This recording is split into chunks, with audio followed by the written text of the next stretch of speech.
আজ পবিত্র ঈদ উল ফিতর। আমরা রওনা করেছি পবিত্র কাবা শরীফে ওমরার উদ্দেশ্যে। আমরা পুরো স্টাফ।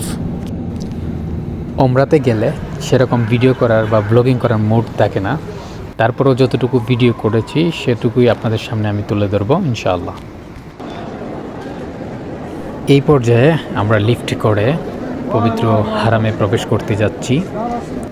দেখুন, দূর থেকেই পবিত্র কাবা দেখা যাচ্ছে।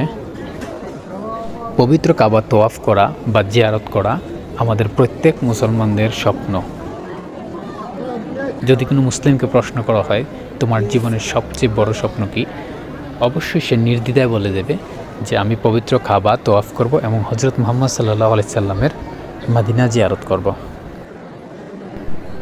পবিত্র এই কাবা আমাদের মুসলিম জাতির পিতা হজরত ইব্রাহিম আলাইহিস সালাম নির্মাণ করেছিলেন।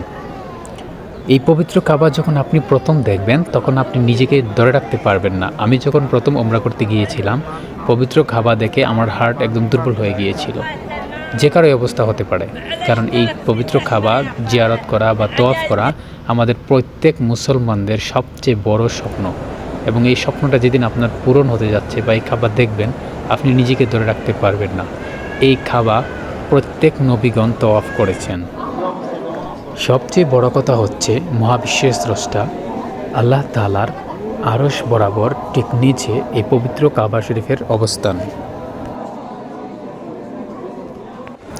আল্লাহর পয়গম্বর হজরত ইব্রাহিম আলাইহিস সালাম তার স্ত্রী হাজেরা এবং পুত্র ইব্রাহিম আলাইহিস সালামকে মক্কার কাবাগরের নিকটবর্তী সাফা মারওয়া পাহাড়ের মাঝামাঝি এক মরুভূমিতে রেখে যান।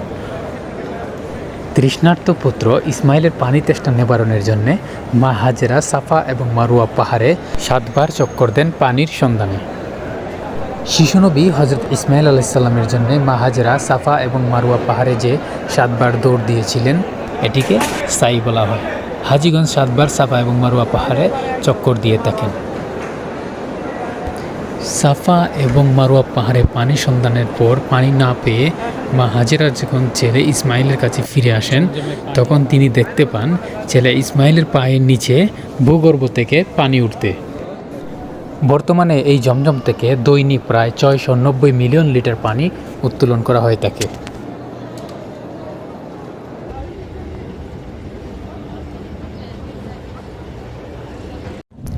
সৌদি আরবের হেজাজ অঞ্চলে অবস্থিত মক্কার নিকটবর্তী এই পাহাড়টি হচ্ছে জাবালে নূর। জাবালে নূরেই রয়েছে পবিত্র হেরা গুহা। পবিত্র হেরা গুহায় মহানবী সাল্লাল্লাহু আলাইহি ওয়াসাল্লাম অধিকাংশ সময় ধ্যানমগ্ন অবস্থায় থাকতেন এবং আল্লাহ কর্তৃক মহানবী সাল্লাল্লাহু আলাইহি ওয়াসাল্লামের উপর ওহী নাজিল হতো।